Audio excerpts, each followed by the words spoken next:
Alhamdulillah, pada malam Jumat ini, pada hari yang paling mulia, pada malam yang paling mulia, kita dikumpulkan oleh Allah Subhanahu wa Ta'ala di tempat yang paling mulia untuk memuji baginda Rasulullah sallallahu alaihi wasallam yang merupakan manusia yang paling mulia, dan semoga dengan sedemikian itu kita dimuliakan oleh Allah Subhanahu wa Ta'ala, ditakdir oleh Allah Subhanahu wa Ta'ala kelak merupakan bagian dari umat yang mendapatkan syafaat baginda Rasulullah Muhammad sallallahu alaihi wasallam.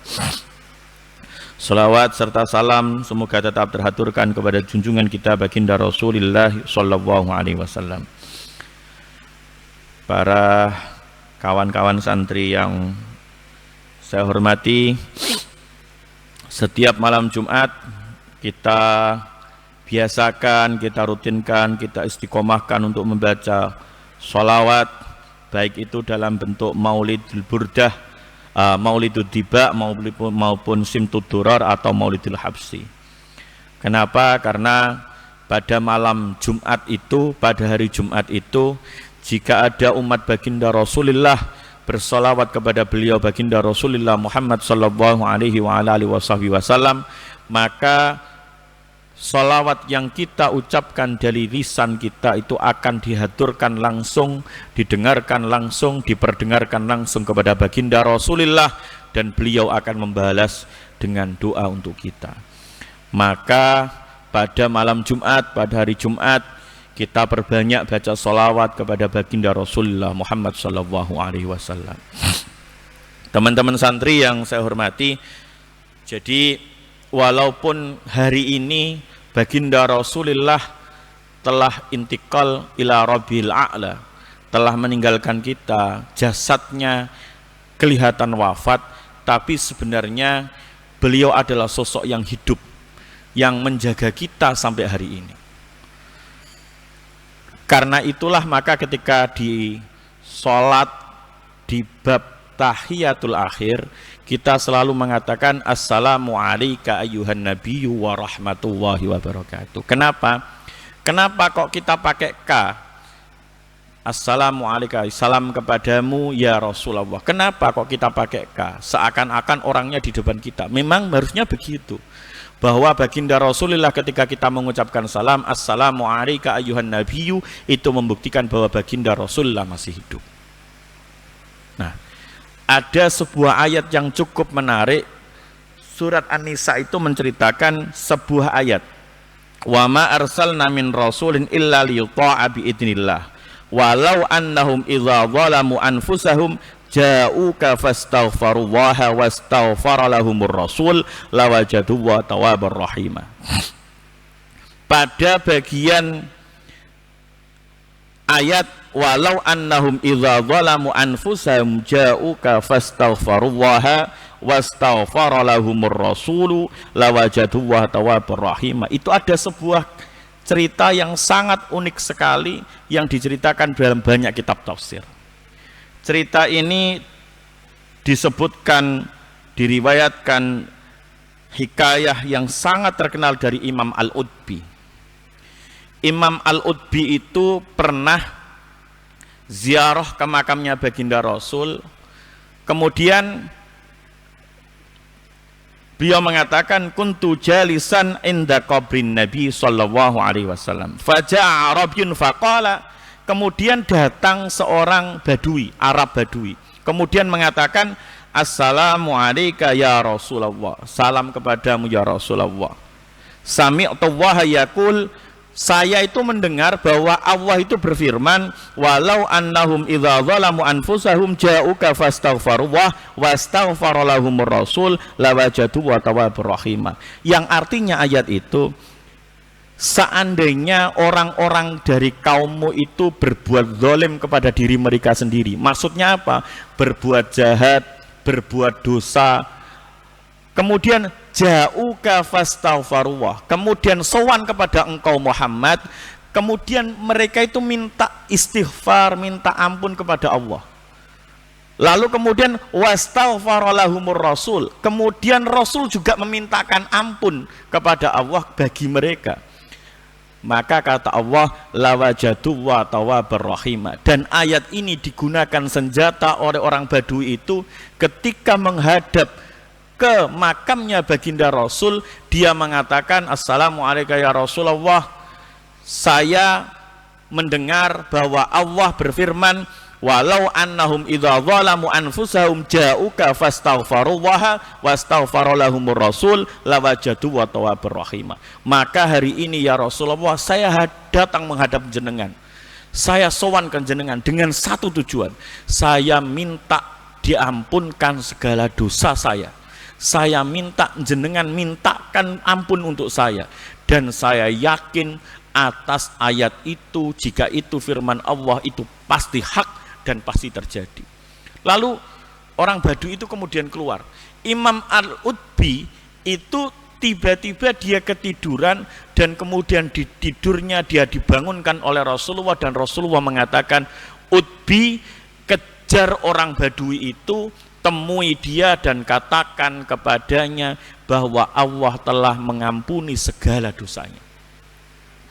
Maka itu bukti bahwa baginda Rasul itu masih hidup. Maka pengalaman saya ketika misalnya sowan ke makam Rasulullah itu, saya baca ayat ini berkali-kali. Kenapa? Saya hanya ingat bahwa Imam Al-Utbi itu pernah menceritakan ini, bahwa dengan ayat walau annahum idza zalamu anfusahum ja'uka fastaghfirullah wastaghfara lahumur rasul lawajadu wa tawwabar rahim. Dan itu terjadi. Maka besok kelak suatu saat ketika kita semua ditakdirkan sowan ke makamnya Rasulullah, maka di depan makam Rasulullah baca ayat ini dan kemudian minta ampun. Walau annahum idza zalamu anfusahum ja'uka fastaghfirullah wastaghfara lahumur rasul lawajadu wa tawwabar rahim. Jika mereka melakukan perbuatan zalim, melakukan dosa, kemudian datang sowan kepadamu Muhammad, dan kemudian mereka minta ampun kepada Allah, kemudian kamu memintakan ampun bagi mereka, lawajadu wa tawwabar rahim, pasti Allah akan menjadi sosok yang tawab, yang mengampuni segala dosa mereka. Makanya kalau kita misalnya hari ini belum sempat sowan ke baginda Rasul di depan makamnya, alangkah baiknya misalnya di sela-sela pembacaan sholawat kita hadirkan hati kita, kemudian kita, ya Rasulullah, andai engkau hadir di majelis ini, cuma saya minta satu saja, saya minta diampunkan dosa saya. Dan seandainya itu Rasulullah hadir, maka kita akan menemui itu sebagai mana ayat yang disebutkan. Jadi kita baca sholawat di majelis-majelis begini, hanya itu yang diinginkan. Makanya ketika Pak Dul tadi menasyidkan ya sahibal hadhara akrimna minka binadhar, itu sebenarnya dosa ya, doa yang tidak pantas sekali sebenarnya. Sahibal hadhara, ya Rasulullah yang punya kubah, kan Rasulullah itu punya kubah, di atas makam beliau ada kubah hijau itu. Sahibal hadhara akrimna minka binadhar, muliakanlah kami dengan sempat melihat engkau.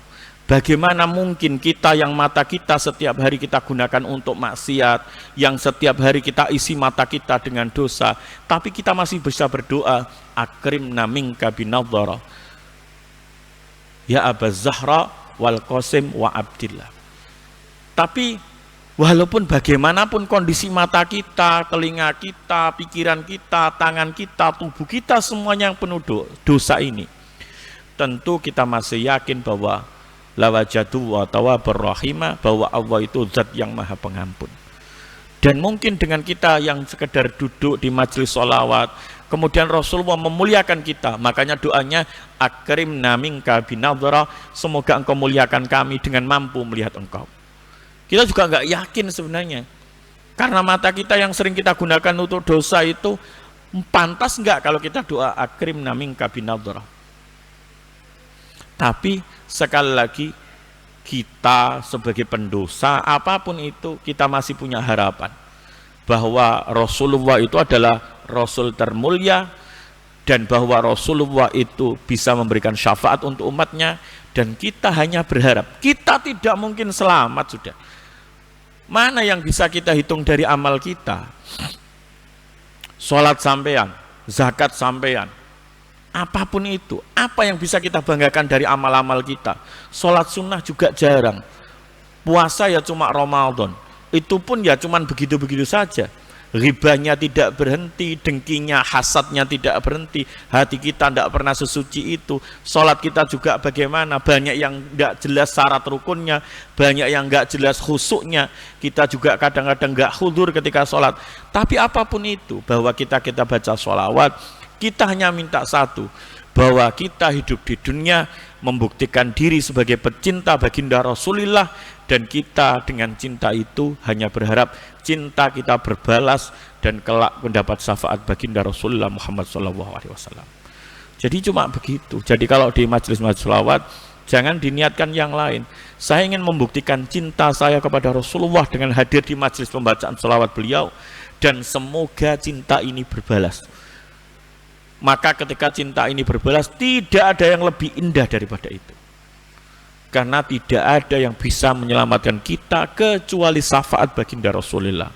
Sudahlah, amal kita tidak mungkin bisa ditimbang dengan dosa kita, karena dosa kita terlalu berat. Tapi kalau cinta kita kepada baginda Rasulullah, kemungkinan masih bisa kita andalkan dan kita mendapatkan syafaat dari baginda Rasulullah Muhammad SAW. Makanya saya ketika sempat ditakdirkan Allah sempat sowan ke makam beliau itu, saya di Madinah itu saya usahakan setiap hari sowan ke beliau, ke makam beliau. Kalau secempat-sempatnya nganggur sedikit ya sowan ke beliau dengan hanya membaca ayat walau annahum idza dzalamu anfusahum ja'uka fastaghfaru wa astaghfara lahumur rasul lawajadu wa tawwabur rahim. Dengan hanya satu harapan itu. Karena hanya itu satu-satunya harapan kita. Tidak ada harapan lain. Ngandalno salat ya ora iso, ngandalno zakat ya ora iso, ngandalno poso ya ora iso. Apa yang mau kita andal? Takwa kita. Takwa yang sebelah mana? Wong takwa itu harusnya menyingkirkan kita dari maksiat, padahal kita setiap hari mendekati maksiat. Takwa itu harusnya mendekatkan kita pada taat, sedangkan kita selalu mengingkari ketaatan. Terus siapa mana? Ya dibiasakanlah baca sholawat. Tapi ya jangan tergoda. Makanya Hasan Al-Basri itu mengatakan, jangan sampai tergoda dengan kalimat almar'u ma'aman ahabbah. Sesungguhnya seseorang itu besok akan dikumpulkan kepada yang dicintainya. Jangan tertipu dengan itu. Kata Hasan Al-Basri,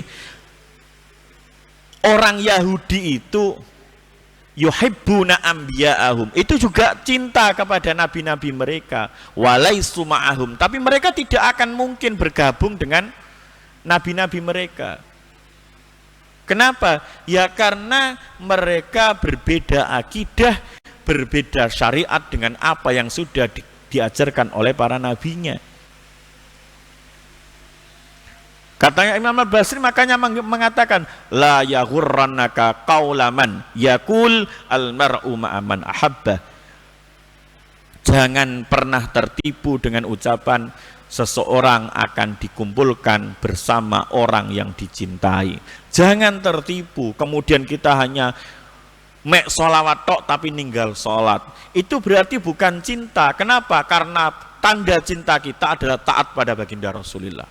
Tanda cinta kita apa? Saya itu Rasulullah ketika di dunia bahkan belajar mulai dari paling dasar. Saya belajar wudhu yang sah, saya belajar sholat yang sah, saya belajar caranya takbiratul ihram. Walaupun usia saya sudah menginjak dewasa, saya belajar sholat, yang batalkan sholat bagaimana. Saya belajar syariat jenengan, dan itu adalah bukti kecintaan saya kepada jenengan, karena saya ingin menjadi kesayangan jenengan, dan satu-satunya cara adalah dengan cara taat. Juga iso kemudian murah marik melu solawatan, murah marik melu nandi ono solawatan dimelu, ono majelis solawatan dimelui, majelis dzikir dimelui, tapi bab sholat, bab wudhu, bab tohara, bab siam, bab zakat dilalekno. Itu bohong itu. Itu cinta yang bohong. Kenapa? Karena orang yang mencintai orang lain itu pasti akan berusaha menyenangkan hati orang yang dicintainya dan akan melakukan ketaatan kepada orang yang dicintainya. Lawong jarine taat solawatan budal ket asar, tapi maghribe ora salat, isyae ora salat, mari ngono krana mulene kedalon akhirnya subuhne lewat. Bukan pertanda sholat, bukan pertanda dia cinta.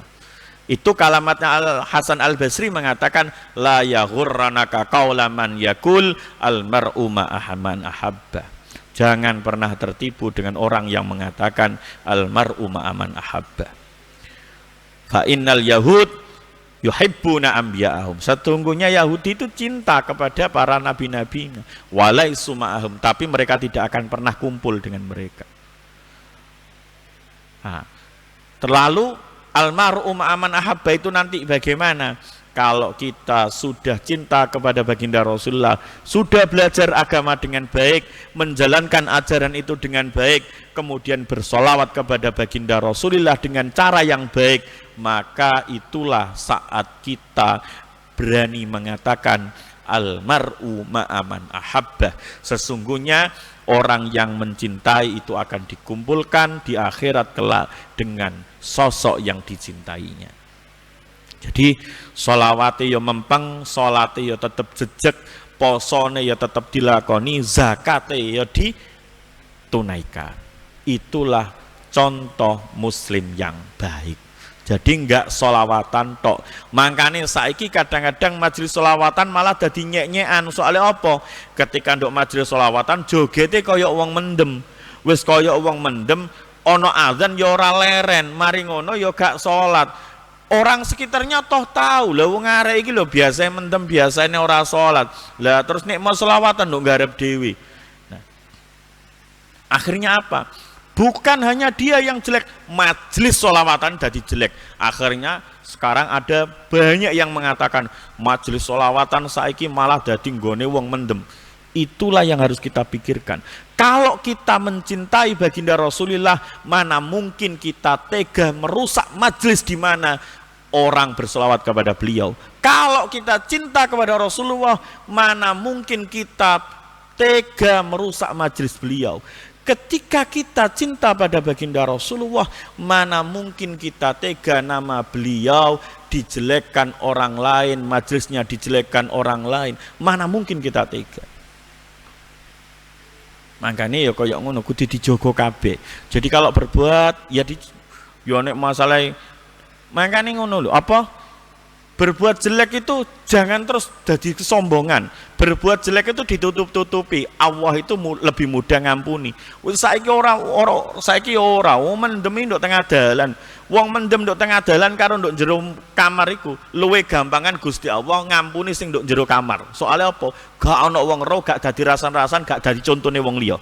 Nek nduk tengah dalan ana sing nyontoh, ana sing ngrasani, dadi sebab mafsadah wong akeh, dadi sebab contone eleke masyarakat. Akhirnya Allah apa ning ngampuni piye carane? Wis ana sing hibah, wis ana sing nyontoh. Sedangkan ketika di kamar, minimal itu urusan dia dengan Allah saja. Tapi nek berbuat baik boleh kalau misalnya ditampilkan, tapi jangan sampai riya. Niatnya adalah ben perbuatanku ditiru wong liya. Saiki gak arek nom-nom saiki ngelakoni apa diupload. Iku wis. Nah nek diupload itu kan dadi rasan-rasan wong, dadi contone wong, terus akhirnya viral, terus FYP, terus ditiru wong sak dunya. Wah, selesai wis. Elek ditiru wong sak dunya. Lah sapa terus sing oleh pahala oleh dosa terus? Ya kita yang mencontohkan. Itu ya. Jadi itulah cinta-cinta kita kepada baginda Rasulullah. Kita selalu berdoa semoga cinta kita dibalas oleh baginda Rasulullah, dan kelak kita diberikan syafaat baginda Rasulullah Muhammad sallallahu alaihi wasallam. Hadana wa iyyakum ajmain. Wallahul muwaffiq ila aqwamit thoriq. Wassalamualaikum warahmatullahi wabarakatuh.